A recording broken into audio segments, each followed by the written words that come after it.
That's all the way at the end, and you can see that its reflection is almost all the way back to this end. So that's 40 foot of reflection that you see on the water all the way to this end.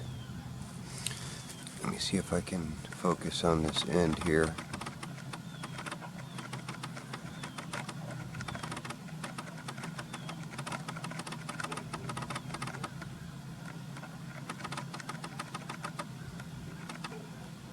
And you can see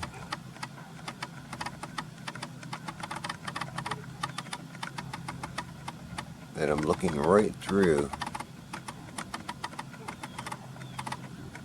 that diffracted light.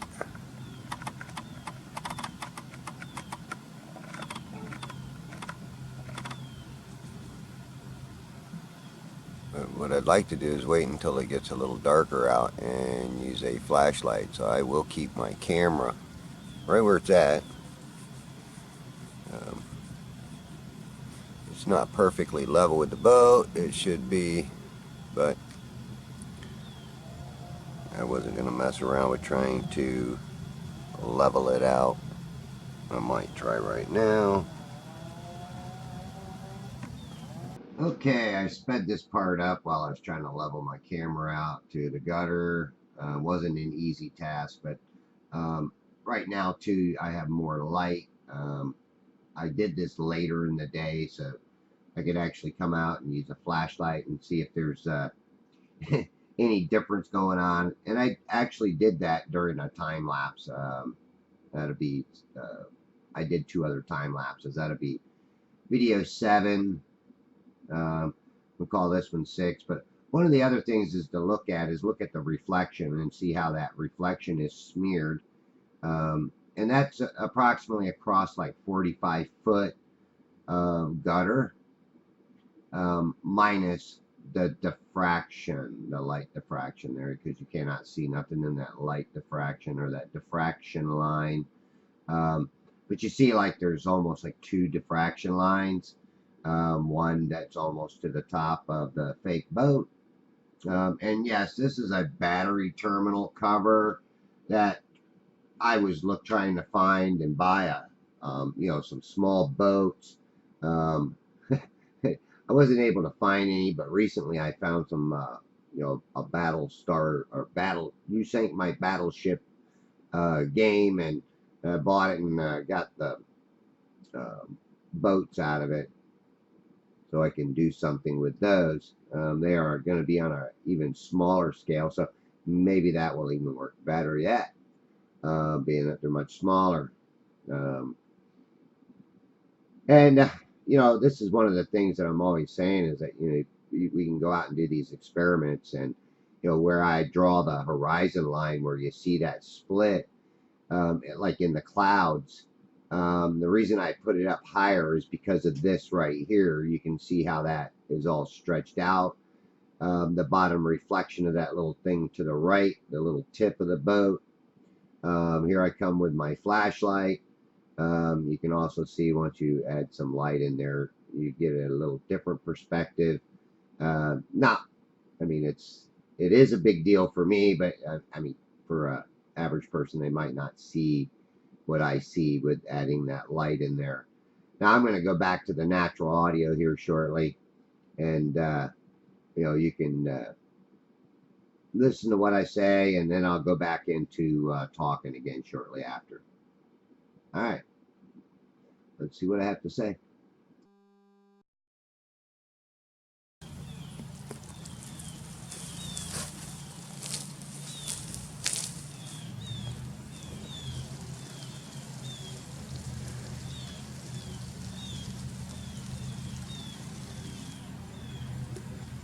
Actually, I'm just going to fill up a cap and stick in there.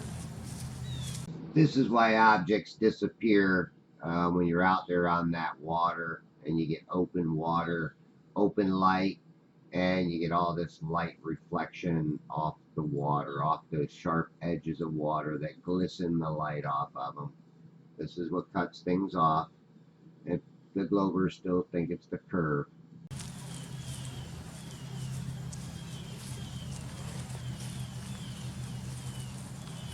Just one cap full is all I put in there. And I can tell you I'm way above. I'm way above the water line. I wanted to just show you the.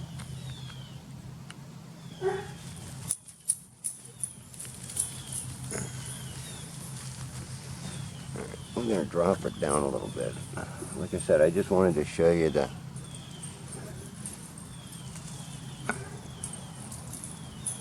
diffraction line.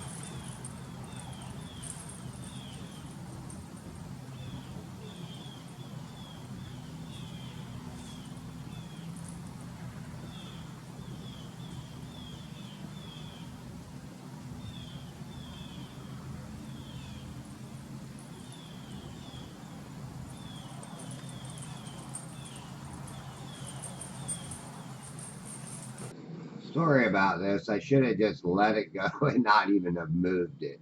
But that's me messing around. Gotta try something new all the time.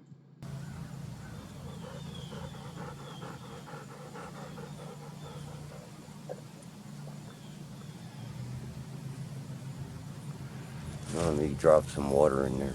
I'll put several drops.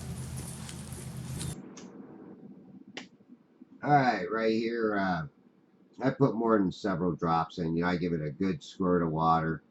And like I said, both the ends of this gutter are open, so any excess water that rises above or goes above the level is just going to drip out the ends. And you can see how that diffraction line is actually cutting more and more of that boat off, the light reflection. Um, the wind, I mean, there's so many things that causes these effects. I even think the way the wind blows can create what I call a wave of water, where the last resolvable wave is where the highest wave is within your visual limits or your angular resolution limits. In other words, it's like your last resolvable wave that you can actually resolve that will eventually appear to cut the boat off, just like kind of what you're seeing here. I've got extra water I throw in there, creates a wave, a wake, whatever, and it's causing this optical effect that really does block out boats, the lower hulls of boats to be more exact. And this is where people aren't understanding how you can resolve that edge. And the only reason I'm able to resolve this right now is because it is on a smaller scale. So you can imagine if I was shooting out to a boat that's 7, 8 miles out, how would I resolve that long angle, especially where a lot of times I have my camera less than 6 feet, from 30 inches to 6 feet, I should say, because I am always doing low perspective videos. Um, Also, too, depending on your focus, that's why a lot of times your autofocus will go in and out, in and out, in and out on you because it doesn't know what it's supposed to be focusing on. The water closer to you, or the object farther away, or maybe even something even further away. I noticed with my infrared camera, it would not keep focus due to I had it on a bird rack, and that bird rack had the flashing light on it. It was a beacon light, and every time that beacon light would flick on and off, my camera would go out of focus, and then it was like constantly, constantly, constantly, and then finally, I kind of just got sick of it and um, stopped filming. But yeah, I got something out of it. Was it worth actually uploading on YouTube? No, not really. There is a portion I might upload from that footage, um, that maybe it wasn't quite as dark and it didn't go in and out of focus quite as much in the beginning than it did toward the end. But again, uh, I do these tests more for myself, for my personal satisfaction. I don't always share them, and maybe I should, but it is a lot of work to upload these, convert them, and then upload them, and go through all of that shamil for a couple of views. And I know some people do appreciate my work, and I do appreciate them. So thank you very much for all my new subscribers.